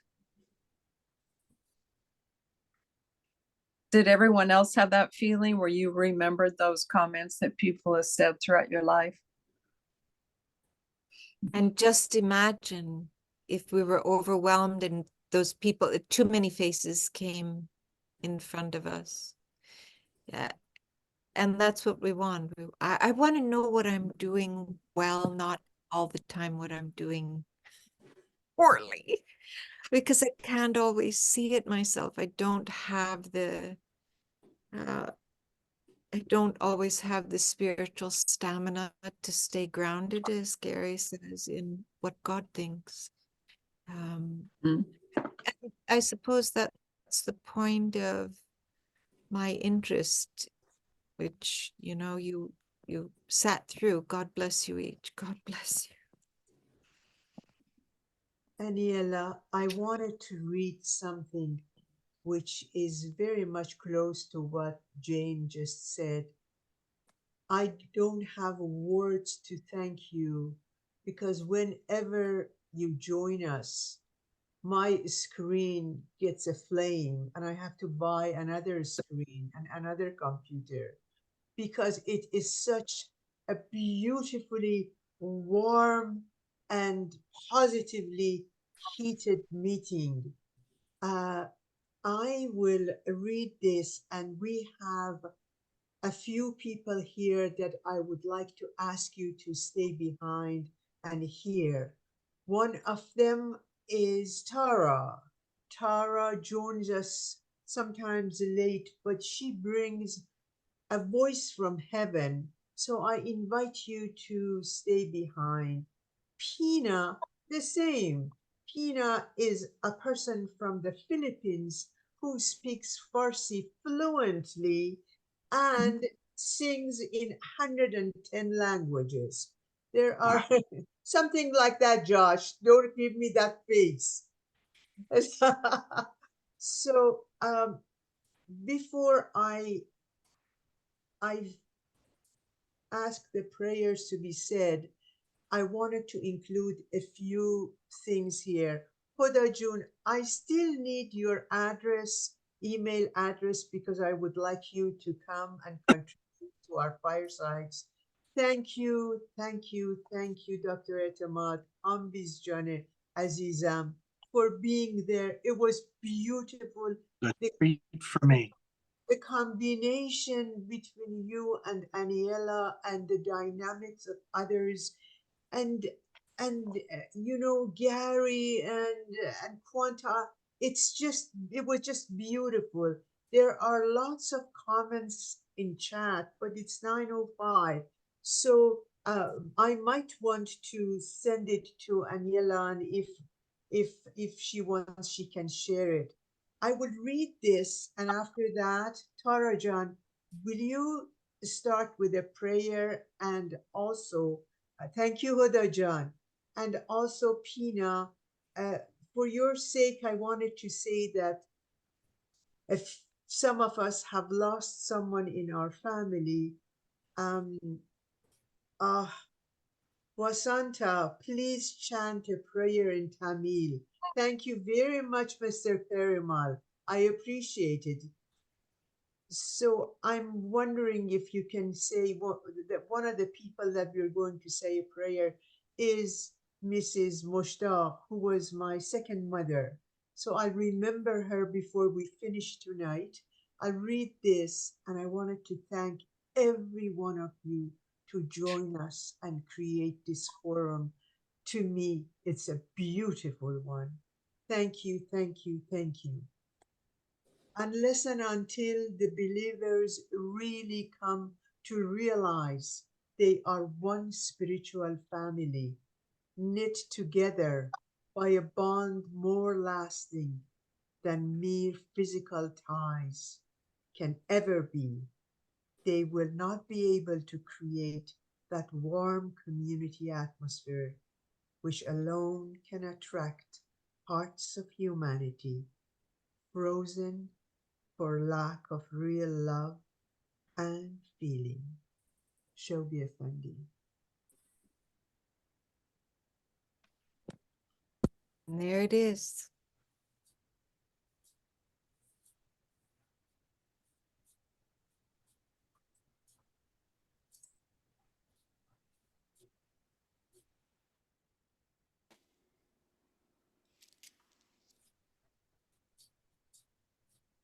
Number 62.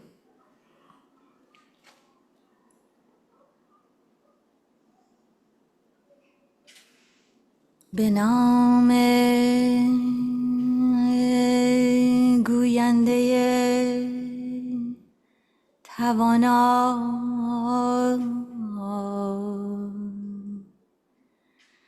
ای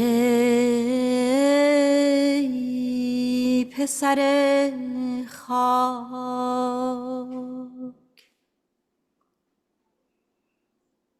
از خمر بی مثال محبوب لایزال چشم مپوش،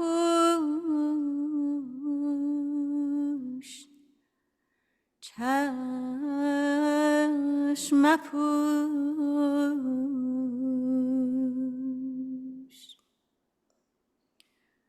و به خمر کدره فانیه چشم مگشا، چشم مگشا.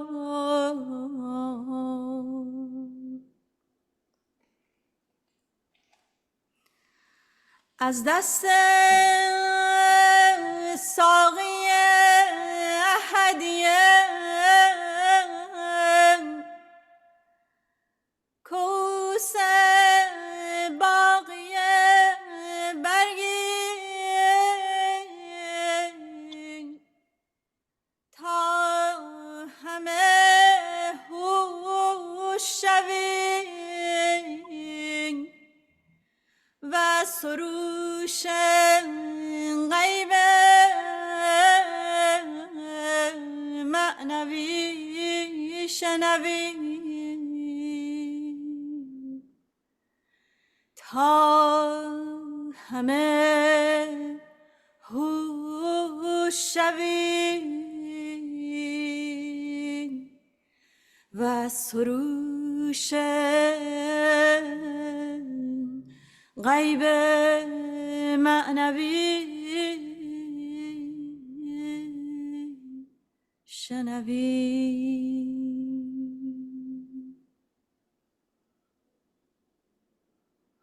بگو ای پست فطرتان، بگو ای پست فطرتان، از شراب باقی قدسم چرا به آب فانی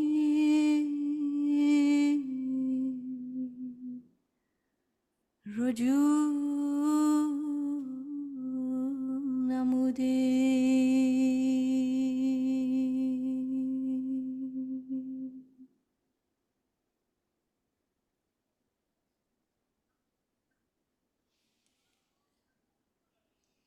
Magnificent.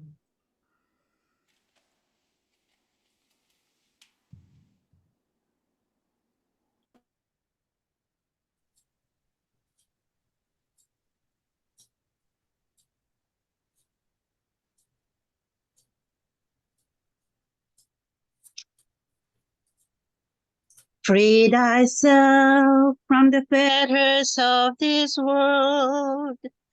Loose thy soul from the prison of self. Seize thy chance, seize thy chance. Oh, my servant. Oh, my servant. Oh, aloka potre agyani. Rome Romami Shakti Jagat सुनहरे में तेरी गाथा पुरानी हो अज्ञानी ओ अज्ञानी Baha'u'llah.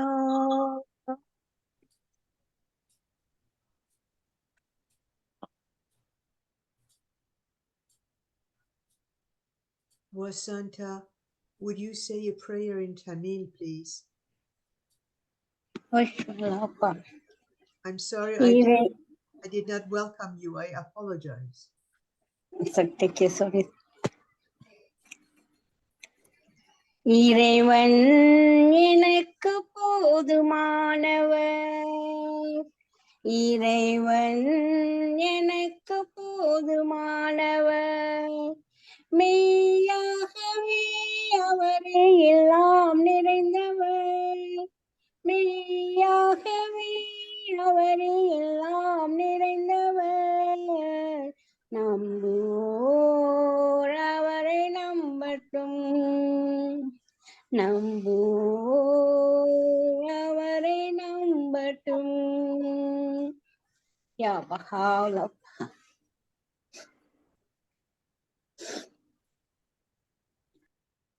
Allahu Akbar, Allahu Akbar, Allahu Akbar.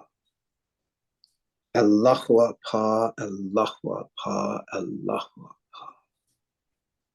Allahu Akbar, Allahu Akbar, Allahu Akbar.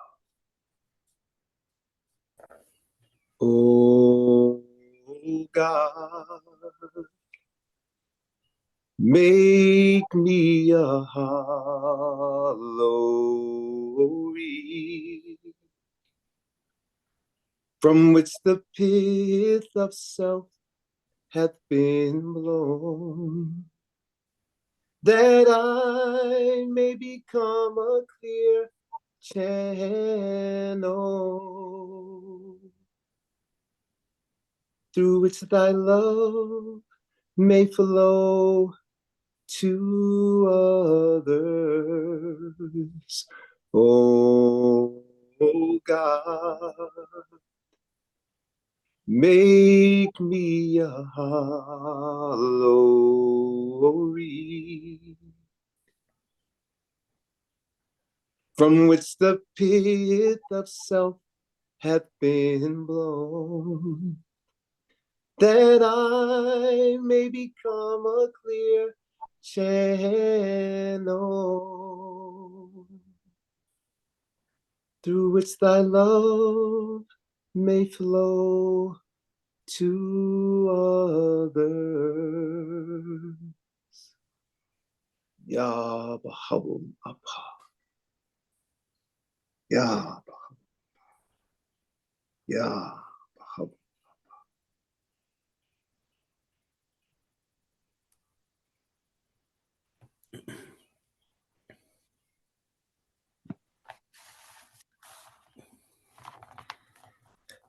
Praise be to thee, O Lord, my best beloved.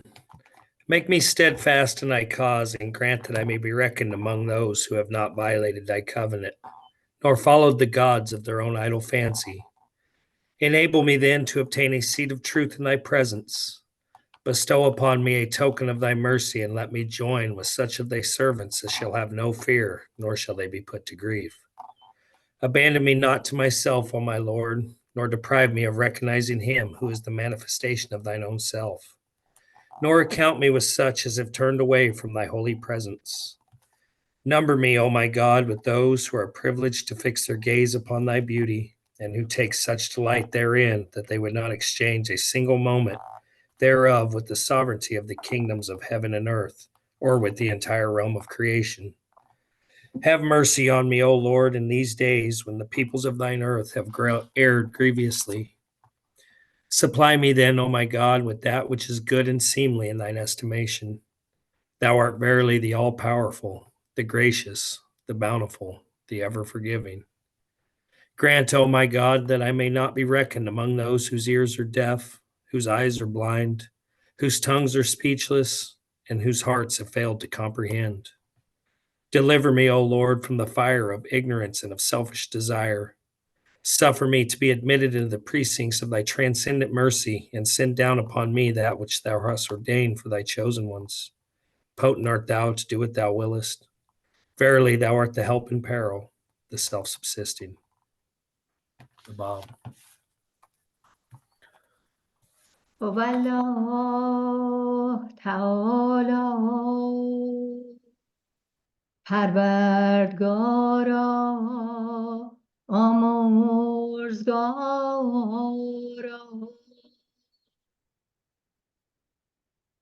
نفس نفیسی به ملکوت شهود سود نمود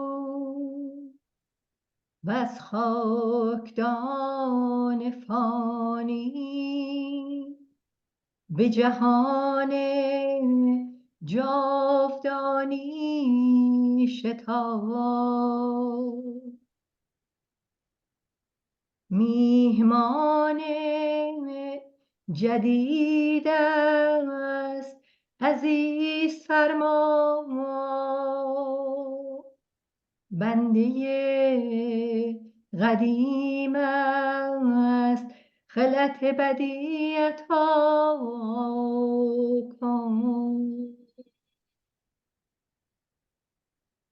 ای بی نیاز بیامرز و بنواز و به خلوتگاه راز راه ده و در محفل تجلی همدم و دمساز نما تویی دهنده و بخشنده و مهربان و تویی آمرزنده و نوازنده و توانا ای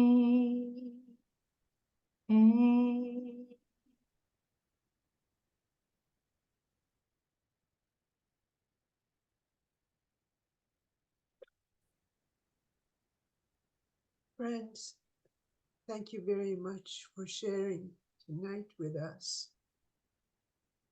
Thank you. With your permission, I dedicate tonight's fireside and gathering to Mrs. Mahin Moshtagh, who knew how to create authentic relationships with others. Thank you for being here. See you next Thursday. Aniela, I can't thank you enough. Thank you. Gary, thank you. Combis, thank you. Gibby, Thank you. Josh, everyone, Mr. Perimal. Jane and dear Nason, who made all the slides so beautiful. Yes. Thank you, thank you. Thank you. Thank you all. Thank you all. Thank you all. Thank you all. Hodojun, thank you.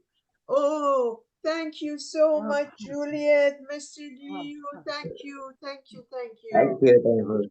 Thank you, thank you. Simin Jun, that was a prayer that I needed. Thank you so much. Welcome, Mariam Khanum Afshar. I'm sorry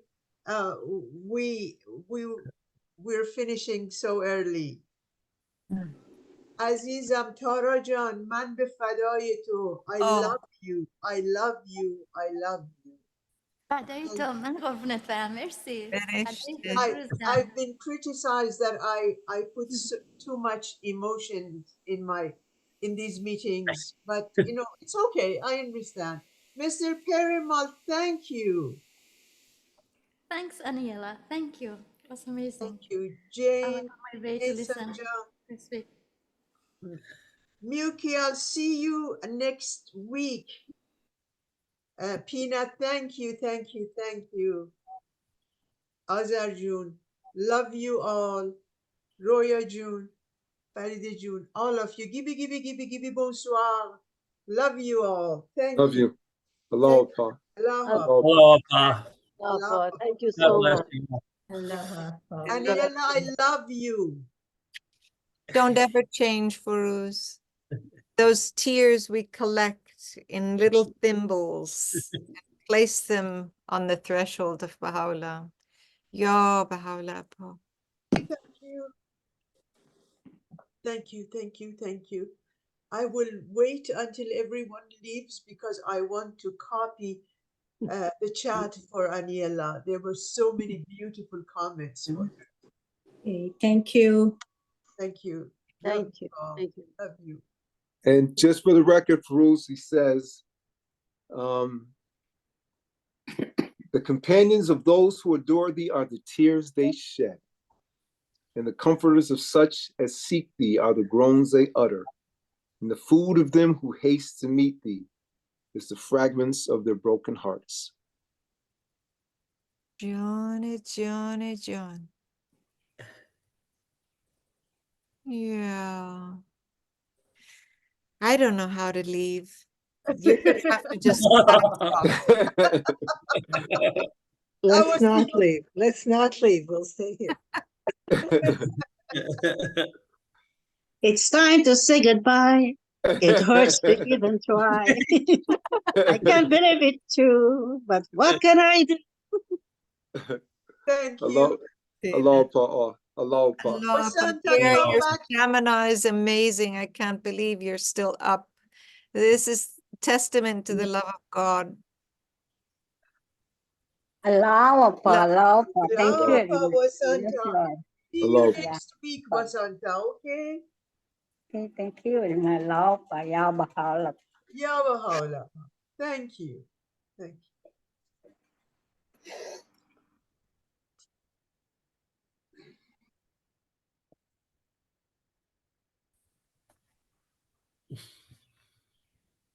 Oy.